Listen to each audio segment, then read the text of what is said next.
Live from WTVO 17 and your home team, Eyewitness News at 5 starts now.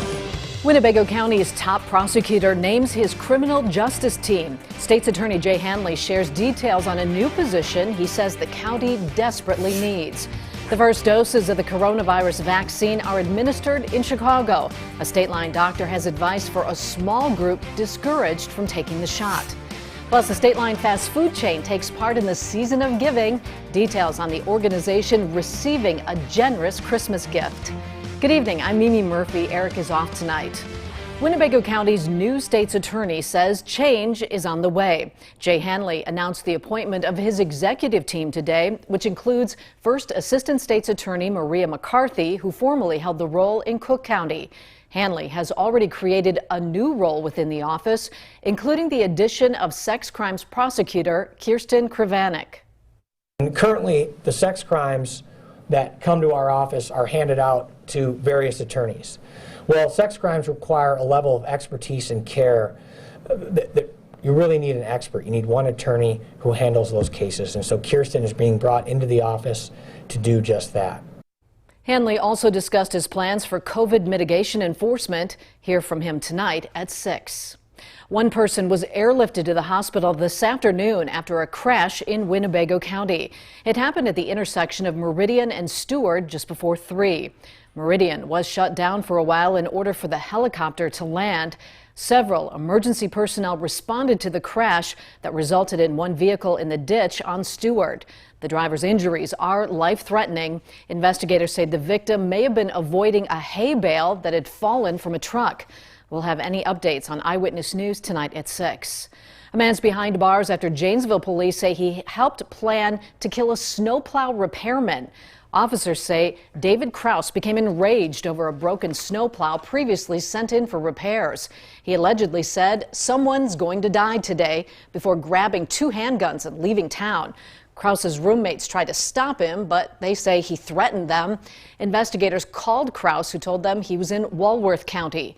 Officers apprehended him after completing a high-risk traffic stop on County Highway H in Sugar Creek. He faces charges of recklessly endangering safety and disorderly conduct.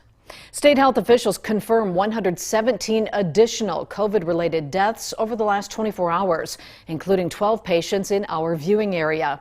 That brings the state death toll to over 14,500 since the start of the pandemic. Over 7,300 new cases in Illinois pushes the state case total beyond 863,000. The total number of coronavirus tests processed is just 12 million. The first doses of Pfizer's coronavirus vaccine are delivered in Chicago. 5 healthcare workers rolled up their sleeves for the shot this morning at Loretta Hospital. The medical center was selected due to high COVID numbers. Chicago health officials say 5 people were inoculated at the same time because each vial contains 5 vaccine doses. Experts say widespread vaccination is still months away, leaving the need for masks and social distancing until then. Scientists believe the coronavirus vaccine will help get life and the economy back on track. And while the shot is intended to save lives, doctors tell Michelle Rave, for a small group of people with allergies, it could cause harm instead. As more COVID-19 vaccines continue to be shipped out, some have expressed concern about the shot and allergies. Right now, the Centers for Disease Control says you can still get the vaccine if you have allergies, but advises to discuss the risks with your doctor. I spoke with a medical advisor of the COVID Command Center at Swedish American Hospital. He says everyone should consider getting vaccinated, but has special advice to the small group of patients who have severe and life-threatening allergies. If they're one of these people that have a life-threatening allergy to common innocuous things in the environment, I would not recommend they get a COVID vaccine. But for everybody else, which is, 99.9% of the population, I have no concerns. Healthcare workers are receiving the first doses of the vaccine. The next group in line will be nursing home residents. Reporting in Rockford for your home team, I'm Michelle Rave. Thousands of state-line households get help putting food on the table thanks to a local church. City First partnered with Northwestern Food Bank for their 11th drive-through distribution today. Organizers helped nearly 1,700 households just in time for the holidays. Dairy, protein, and produce was up for grabs. Church leaders expect the need for food giveaways to remain even after the vaccine's more accessible. It's been seen throughout history that once, the economy starts to pick back up, it takes a little while for the food sufficiency to pick back up as well. So we're going to be here handing out food for as long as we can. Church leaders say more than 1.2 million pounds of food have been given away during all their distributions. The next public giveaway will take place in January.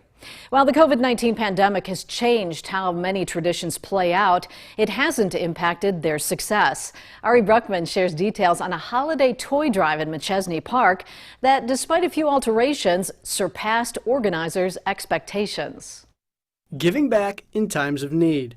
Many families across the state line need a little boost this holiday season, which is why the village of McChesney Park really wanted to make sure this year's toy drive delivered. So they once again teamed up with the Helping Hands Pantry at the North Park Church of Christ. The goal? Get enough presents for about 200 families. And this year, they got that and even more. We had really overwhelming amount of people donate toys to our toy drive. And I'm very humbled to say that the people are out, our community is really out there supporting people in need. Just like everything else during the pandemic, picking up the gifts had to be done by appointment. The mayor added he knows COVID has affected many people differently, so to see his community so involved was something special. In Rockford, for your home team, I'm Ari Bruckman. A Midwest fast food chain raises money for a worthy cause. 54 Culver's locations in Wisconsin, Illinois, and Idaho teamed up to raise over $41,000 for Vets Roll. The fundraising event took place last month during the week of Veterans Day. Co-owner of the Huntley Culvers says it's important to raise awareness for those who put their lives on the line. To make sure that we do honor them, and we don't want to miss that chance, and hopefully bring more lights to the world, and hopefully we can help with the next generation to kind of help educate them with veterans. This was Culver's 9th year raising money for Vets Roll. The organization takes veterans on honor flights as a thanks for their service. Top congressional leaders meet on Capitol Hill to hash out a spending bill. After the break, the talks come just days before the federal government runs out of funding. Plus, we've covered stories on pregnancy amid the pandemic. Recently, some women's concerns are growing stronger now that a vaccine's rolling out. A doctor shares his advice tonight at 6. And our temperatures this afternoon made it into the lower 30s. Cloud cover, though, will stay with us. And actually, our skies stay cloudy the next couple of days when we see the chance for a little more snow. That is coming up in the first warm forecast a little later. You're watching Eyewitness News, your home team, with Eric Wilson, Mimi Murphy, Sports Director Scott Leber, and Chief Meteorologist Candice King. House and Senate lawmakers are close to an agreement on a $1.4 trillion omnibus spending package. The deal is expected to be released today, putting Congress on track to pass it before the government runs out of funding on Friday. Washington's Anna Warnicki's keeping you connected to the nation's capital. Lawmakers are racing against the clock to pass a spending bill before the government runs out of money this Friday. The American people are counting on us to do our job. The top congressional leaders from both parties, known as the Four Corners, House Speaker Nancy Pelosi, House Minority Leader Kevin McCarthy, Senate Majority Leader Mitch McConnell, and Minority Leader Chuck Schumer, met late Tuesday afternoon to discuss the final details of a $1.4 trillion package. The big question now is if that $1 trillion package will also include some kind of coronavirus relief. Lawmakers haven't been able to pass any new COVID relief since July. Republicans say any bill must include liability protections for businesses, while Democrats are pushing for additional funding for local governments. Illinois Democrat Dick Durbin says Tuesday's meeting will determine the fate of both provisions. Now it's going to be in the hands of the leadership. I hope that we can call it this week. We should not go home without it. But White House Press Secretary Kayleigh McEnany says the president may not sign the bill. She said Tuesday that he's waiting to see what the leaders in Congress come up with. He would really like to see those stimulus checks in there, but his priority at the end of the day is getting relief to the American people. We're hopeful there will be some sort of agreement. In Washington, I'm Anna Warnicki.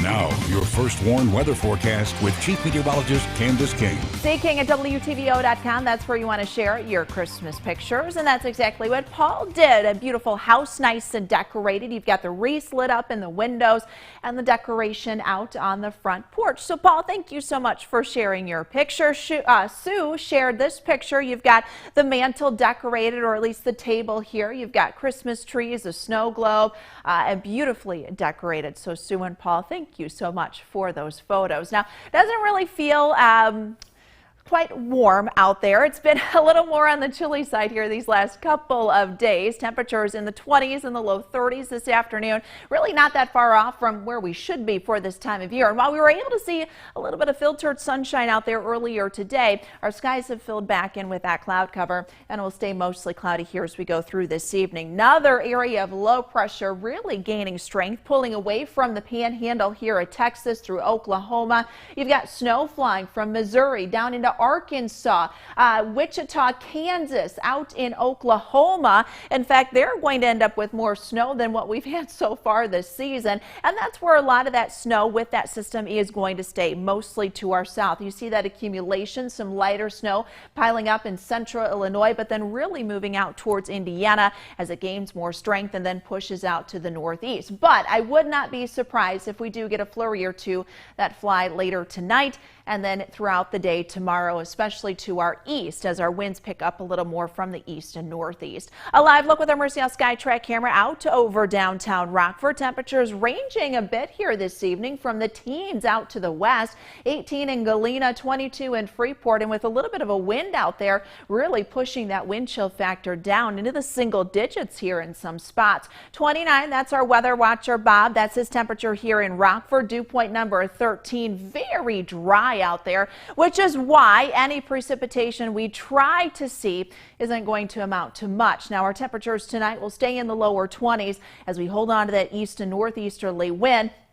Temperatures tomorrow back into the low 30s for the afternoon. Highs right around 34 degrees. We'll keep with the cloud cover, but again, might see a flurry or two fly as we go through the morning and then into the afternoon. More lake effect snow kind of setting up out towards the shores here of Lake Michigan during the afternoon. But you see for maybe DeKalb and Boone and McHenry counties, we could get a flurry or even a light snow shower or two. No accumulation expected with that, but those clouds, they'll stick around through the day on Thursday. We'll clear out a little bit Thursday night, but then bring back some of the cloud cover heading into Friday. Friday night into Saturday could get some light snow mixing with some rain for Saturday afternoon. Now, we've had a really active storm track and jet stream down to the south, which has allowed those big storm systems to kind of roll through the south and then up the east coast.